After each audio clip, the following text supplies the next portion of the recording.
کہہ رہے ہیں کہ ایک مجرم جو ہے وہ کیسے وزیر اعظم بن سکتا ہے؟ سزا یافتہ شخص ہے.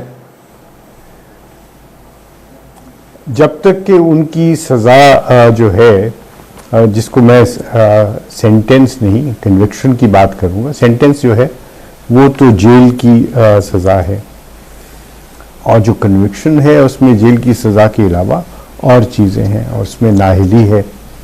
تو جب تک کہ وہ اپیل کا فیصلہ نہیں ہو جاتا تب تک تو وہ الیکشن جو ہے ان کے لیے لڑنا ممکن نہیں ہوگا. لیکن ساتھ ہی ساتھ میں یہ امپورٹنٹ بات ہے یہ دیکھنے کی کہ کیا ان کی اپیل ان کے خلاف ہوگی یا ان کے حق میں ہوگی. میں طالب علم کے طور پہ یہ کہہ سکتا ہوں کہ جب ایک پرٹیکولر سیٹ آف ایویڈنس کے اوپر اعانت کرنے والے مجرم کو آپ بری کر دیتے ہیں تو وہ مجرم جس کے خلاف یہ کہا گیا ہے کہ اس کی پراپرٹی تھی وہ بھی انہی شواہد کی بنیاد کے اوپر بری ہو جاتے ہیں.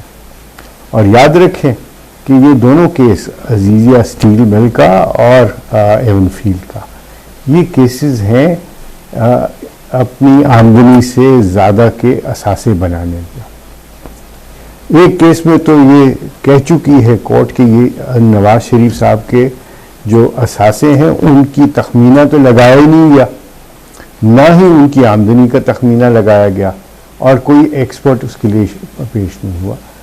اور یہ بھی یاد رکھیے کہ جب اس طرح کا کوئی کیس ہو تو ہر پراپرٹی کے بارے میں الگ کیس نہیں بنتا، کیس ایک ہی بنتا ہے، اور یہ بھی ایک بہت بڑا سکر ہے اس پراسیکیوشن میں. اس لیے جب بھی اپیل سنی جائے گی میرا خیال ہے 2-3 گھنٹے میں اس کا فیصلہ ہو جائے گا، اور ان کے لیے الیکشن لڑنا جو ہے وہ آسان ہو جائے گا.